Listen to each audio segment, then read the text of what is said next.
Hey guys, Nick Espinoza, your chief security fanatic here, and today I'm wondering how we can properly secure intellectual property basically from around the globe. We have a very serious problem right now, and by 2021, we will have spent collectively, you, me, our corporations, our governments, grandma, all that, will have spent about $1 trillion in cyber defense, whether it's antivirus, firewalls, whatever that constitutes. And conversely, by 2021, hackers will have extracted over $6 trillion from us. And the number one category in that $6 trillion, which happens to be probably the largest wealth transfer, in the history of humanity, the number one category is US-based intellectual property being exfiltrated to China. Now, the reason why I'm bringing this up is because recently there was a Tesla employee, now former Tesla employee, named Guangqi Chao, and I believe I am pronouncing that correct.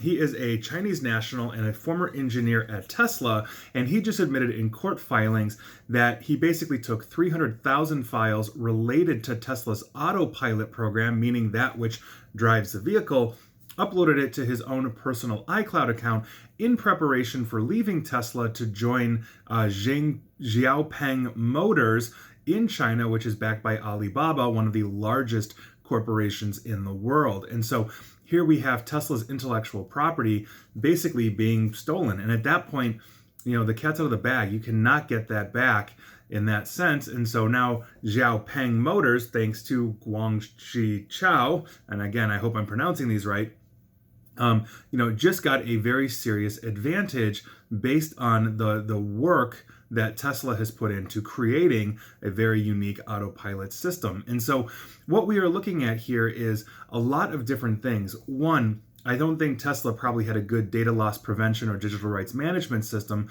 that would have identified these things. Obviously, if they're letting people copy stuff out, that's a problem. Or move it to, let's say, free cloud-based accounts like iCloud or Google Drive or something like that. That's data loss prevention 101. So that's obviously, a bit of an issue on Tesla's end. But the other thing that we have to talk about too is how we are actually looking at our workforce in ensuring that they're secure. We have, at least in the United States, a lot of people coming from all over the world, and I think that's a rather good thing in the sense that it gives us diversity, uniqueness of thought, maybe new approaches, that a homogenous population would not have thought of. But at the same token, if we have somebody that is working as an actor for a foreign government, not necessarily spying or espionage per se, but somebody that is looking, let's say, to go back to their home country to work, at a competing organization or a competing company, how are we controlling that? How are we possibly combating that? And can we combat that? I mean, is that something that is just going to be the cost of doing business for a population that is so open, which again, I think is a great thing. I'm firstborn American. Both my parents are immigrants. So I find it very interesting, to see just, where this is going to go. But Tesla's got a serious problem on their hands, and they're not the only one, quite frankly. Tons of U.S. corporations with intellectual property have this exact, issue as well. So how do we control it? How do we prevent it? How do we filter out employees to ensure that they're not going to do something like this, even if they're foreigners? And I don't believe that the overwhelming majority of foreign workers, in the United States or any other country are secretly, ripping us off, to go back to their previous country. But it does happen.